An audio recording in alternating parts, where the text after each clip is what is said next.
Every great movie starts with a great script. In this video, we're going to look at what makes a story work and go over a few tools you can use to set your film off to a strong start.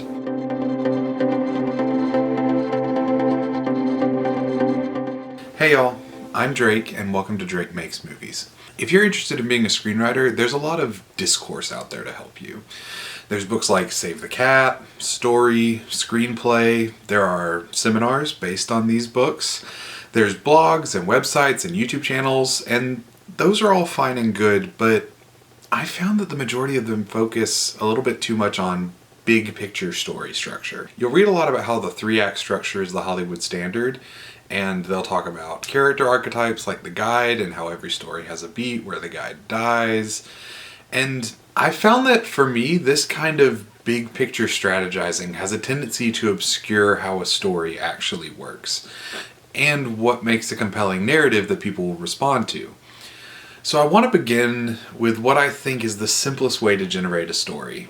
And believe me, it is way simpler than what the experts would have you believe. Part 1, the basics. So if you want to write a compelling story, a story that people will connect with emotionally, you really only need 3 things. First, you need a character. You need a Luke Skywalker or a Moana. Someone that the audience can relate to and see themselves in. Second, your character needs to want something. That is the essence of what a story is. It's a character taking actions to get something that they want. At the beginning of Star Wars, Luke wants to apply to be a pilot at the Imperial Academy. At the beginning of Moana, Moana wants to sail beyond the reef that surrounds her island. And number 3, something has to stand in our character's way. There has to be some sort of obstacle that keeps them from getting what they want. For Luke, it's his Uncle Owen, who wants him to wait another season before he applies to be in the academy. For Moana, it's her father, who's forbidden her from sailing beyond the reef. Now, I want to take a second and point out that elements 2 and 3 can change over the course of your story. Luke starts out wanting to be a pilot, but then he finds out about Princess Leia and decides he wants to rescue the princess. Uncle Owen dies, so he's not an obstacle anymore, but then Darth Vader steps in. Moana starts out wanting to sail beyond the reef, but then she's given the quest to return the heart of Te Fiti. Her father gets out of her way, but then Maui gets in the way. Then the Kakamora, then Tamatoa, then Te Ka, and I think you get the point. So once you've decided the first 2 elements, who your character is and what they want, you can start to figure out what the actions they're going to take to achieve that goal are. Every time your character takes an action towards something that they want, that's called a beat. If you string a bunch of beats together, you've got the beginnings of a story. But how do you keep that story interesting? What's going to keep the audience watching? Well, that's where our 3rd element comes in. The things that stand in our main character's way, whether they're just random obstacles or another character who wants something themselves, like Darth Vader, those elements introduce tension to the story. They make the audience wonder, will the character get what they want? Will Luke be able to rescue Princess Leia? I mean, Darth Vader and all those stormtroopers are a pretty big obstacle to overcome. Will Moana be able to return the heart of Te Fiti? Te Ka looks like she could do some serious damage. To make sure your story stays cohesive, and more importantly, to make sure the audience is always able to follow the tension, I like to use what I call the therefore but rule. This means that every beat in your story needs to be connected to the next with either the word therefore or the word but. Let's do an example with this scene from Moana. Moana wants to return the heart of Te Fiti, but Maui wants to get his fishhook first. Therefore, they have to set sail for the island entrance of Lalutai. But Maui doesn't believe Moana can handle the trip to Lalutai, therefore he insults her and abandons her in the boat. But she wants to join him on the trip, therefore she climbs with him and reaches the top.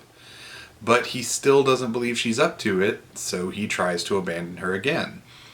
But she jumps into the hole with him, therefore she lands on top of him.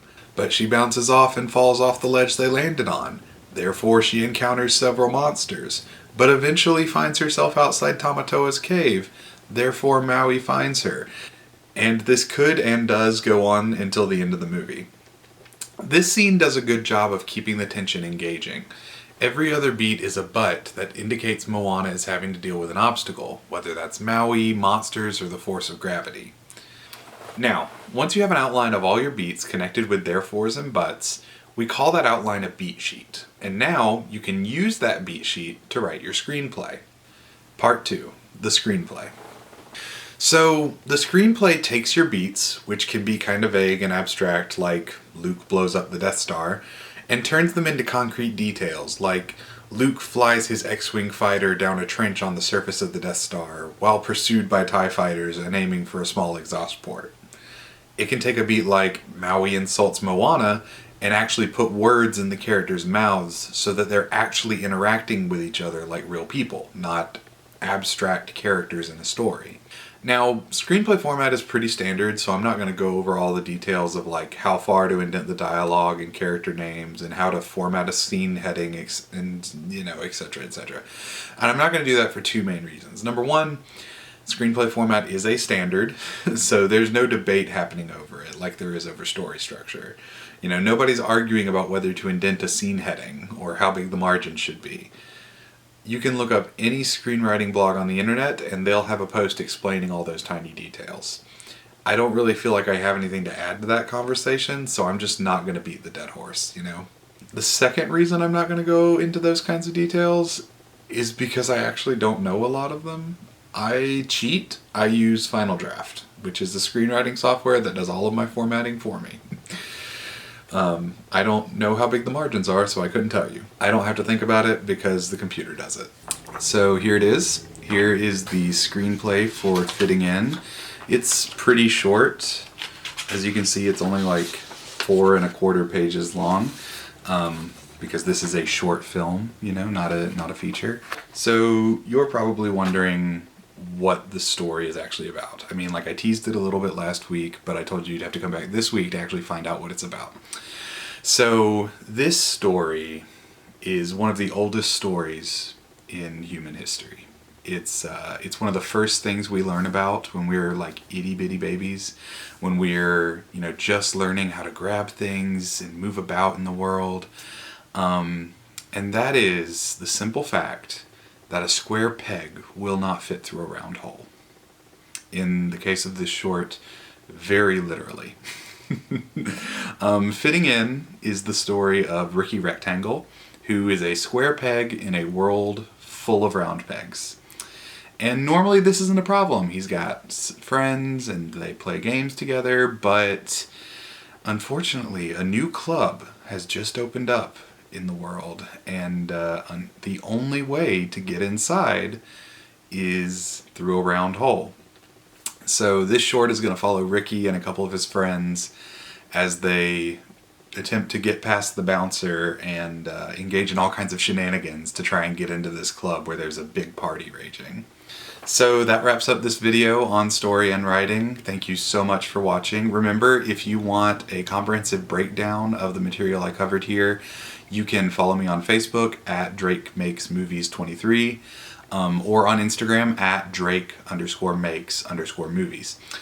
I'm going to post full beat sheets for both Star Wars and Moana on those platforms, so if you want to see those resources, be sure to follow me on Facebook and Instagram. Also, the GoFundMe is still open. If you would like to have your name listed in the credits at the end of this process, you can contribute to the GoFundMe. There's a link in the description you can follow to learn more about that. Next week, we're going to talk about designing characters and environments, so be sure to subscribe so you don't miss that video, and tune in to see what Ricky Rectangle will actually look like. Until then, thank you so much for watching, and I hope I'll see you next time. Bye.